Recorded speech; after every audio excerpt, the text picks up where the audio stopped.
మహాదేవ శ్రీమాత్రే నమః. డబ్బు, మనీ మనీ అనేటువంటిది ఇవాళ రేపు అందరికీ కూడా ఎంతో అత్యంత అవసరం. అయితే వెనుకటి కాలంలో కొంచెం డబ్బు కన్నా ప్రేమలకు, వాల్యుయేషన్స్కు, కుటుంబానికి ఒక మన రిలేషన్కు మంచి అద్భుతమైనటువంటి ఒక పేరు, అంటే ఒక ఆనందం ఉండేది. ఇవాళ రేపు ఒక మనిషి కనబడ్డాడు అంటే వాని కింది నుంచి పైదాకా చూస్తున్నారు. ఈ డబ్బులు ఆ మనిషి ఒంటి మీద ఏ విధంగా ఉన్నాయని కానీ, వారి యొక్క బట్టలు ఏ విధంగా ఉన్నాయని కానీ, చెప్పులు ఏ విధంగా ఉన్నాయని కానీ. సో మనీ అనేటువంటిది ఇవాళ రేపు మనిషికి నా దగ్గర డబ్బు ఉంది అనే విధంగా మనం చూయించుకుంటే తప్ప ఎదుటి వ్యక్తి నుండి ఒక విలువ అనేటువంటిది మనం పొందటం లేదు అనుకుంటే ఒక ఏదన్నా డిజిగ్నేషన్, ఏదన్నా పదవి ఉంటే కొంత పర్వాలేదు అని అనుకునేటువంటి పరిస్థితి ఉంటుంది. సో ఈ విషయం ఎందుకు చెప్తున్నాను నేను అంటే, మనీ రిలేటెడ్ మీకు అందాల్సినటువంటి డబ్బు మీకు అందడం లేదా, మీకు ఎక్కడి నుండైనా కూడా డబ్బు రావాల్సి ఉంది, ఫలానా వ్యక్తికి డబ్బులు ఇచ్చాం తిరిగి రావటం లేదు, ఫలానా వ్యక్తికి ఆపదకు మనం ఆదుకున్నాం, సో ఆ అవతల వ్యక్తికి నుండి మనకు డబ్బులు రావటం లేదు. ఈ తరుణంలో వారికి ఫోన్ చేస్తుంటాం, తిట్టుకుంటాం, నా డబ్బులు ఇస్తా అన్నాడు ఇవ్వలేదు, ఇట్లా ఉంటుందా అట్లా ఉంటుందా, నోటికి ఎంత వస్తే అంత తిట్టుకుంటాం, ఏదేదో మనం ఊహించేసుకుంటాం. అసలు ఇస్తాడా ఇవ్వడా, ఇదేంటి అనేటువంటి పరిస్థితి. సో ఎందుకు ఈ విషయము అంటే,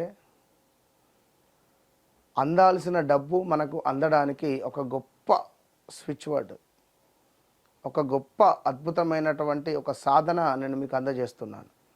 ఎవరైతే ఈ యొక్క అద్భుతమైనటువంటి సాధనను మీరు చేస్తారో ఖచ్చితంగా మీకు డబ్బు అనేటువంటిది అది ఎక్కడైనా ఉండనివ్వండి, దానిని తిరిగి పొందేటువంటి గొప్ప ఆపర్చునిటీ మీది. ఇది డబ్బు అంటే వాస్తవానికి కూడా మనదొక ఎమోషన్, ఒక ఎమోషన్ లాగా డబ్బు అంటే ఒక ఎమోషన్. వాస్తవానికి కూడా మన దగ్గర ఉంటే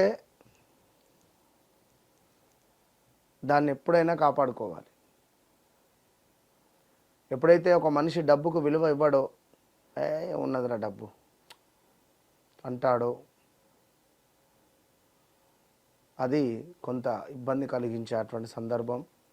ఆ డబ్బు అతన్ని వదిలేసి వెళ్ళిపోయే పరిస్థితి ఉంటుంది. ఎవరి దగ్గర కూడా డబ్బు శాశ్వతంగా ఉండదు.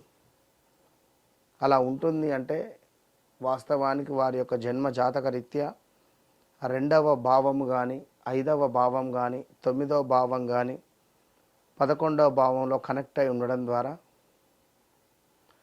డబ్బు నిలకడ ఉంటుంది. డబ్బు సంపాదించడం గొప్ప కాదు, ఆ డబ్బును మనము కాపాడడం గొప్ప. ఆ డబ్బు మన దగ్గర ఎంత అద్భుతంగా ఉంటుంది అనేది మనం చూసుకోవాలి. డబ్బు మన దగ్గర ఎందుకు ఉండట్లేదు అనేది కూడా మనం చూసుకోవాల్సినటువంటి విషయం. సో డబ్బు మన దగ్గర ఆగాలి అంటే మన జన్మజాతక రీత్యా ఏ విధంగా మన జాతకంలో యోగాలు ఉండాలి. మరి డబ్బు పోతుంది, ఖర్చు అవుతుంది అంటే దేనికోసం డబ్బు ఖర్చు అవుతుంది అనేది కూడా మనం తెలుసుకోవాలి. ఎందుకంటే ఇన్నేళ్ళు అవుతుంది, ఎందుకు డబ్బు ఆగట్లేదు మీ దగ్గర అనేది మీరు ఎప్పుడైనా క్వశ్చన్ వేసుకున్నారా?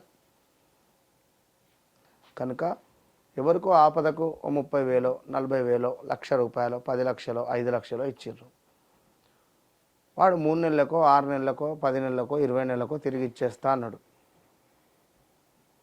మరి ఈ తరుణంలో వాడు ఇవ్వలేకపోయిందా, లేదా ఏం జరిగిందో, మరి మీ డబ్బులు అయితే అక్కడ స్ట్రక్ అయినాయి, అవి మీరు తిరిగి పొందాలి అని అనుకుంటే నేను చెప్పేటువంటి ఈ యొక్క స్విచ్ వర్డ్ను ఖచ్చితంగా మీరు రోజుకు 108 సార్లు అనుకోవాలి. ఉదయం లేవగానే, మధ్యాహ్నము, పడుకునే ముందు ఖచ్చితంగా ఫీల్ కావాలి. ఇది ముఖ్యంగా చెప్తున్నాను, చక్కగా వినండి. Bring count now, bring count now, bring count now, bring count now, bring count now. పెండింగ్లో ఉన్నటువంటి డబ్బులు మీకు అందేటువంటిది bring count now. Yes, bring count now.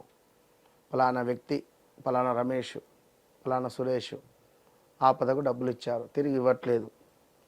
ఫలానా శంకరు, ఫలానా Kotesh, bring count now, bring count now, bring count now, bring count now. ఇట్లా మీరు 108 సార్లు అనుకోండి. ఆ మనిషి మీకు డబ్బులు తీసుకొని వచ్చి ఇచ్చినట్టుగా మీరు ఇమాజినేషన్ చేసుకుంటూ, సో అదేవిధంగా ఈ బ్రింగ్ కౌంట్ నౌ అనేటువంటి దాన్ని కనుక మీరు చెప్పుకున్నట్టయితే ఈ స్విచ్ వర్డ్ 100కు 200% ఖచ్చితంగా మీ డబ్బులు మీకు అందుతవి. సో వన్స్ ట్రై చేయండి, తప్పకుండా మంచి ఫలితం మాత్రం మీ సొంతము. ఇంకా వ్యక్తిగతంగా కానీ ఇంకా ఏమైనా ఇబ్బందులలో ఉండేటువంటి వారు తప్పకుండా కూడా మీరు నాతో మాట్లాడక ముందు, మాట్లాడిన తర్వాత అనేటువంటిది మీ జీవితంలో ఖచ్చితంగా ఉంటుంది. సో ఇది మాత్రం గమనించుకోండి. బ్రింగ్ కౌంట్ నౌ అనేది ఇది స్విచ్ వర్డ్. ఇది అద్భుతంగా పని చేస్తుంది. ఇది నాకు ఎంతగానో పని చేసినటువంటి బ్రింగ్ కౌంట్ నౌ. ఇది మీరు తప్పకుండా ప్రతి ఉదయము, మధ్యాహ్నం, సాయంత్రం చేసుకోండి. All the best.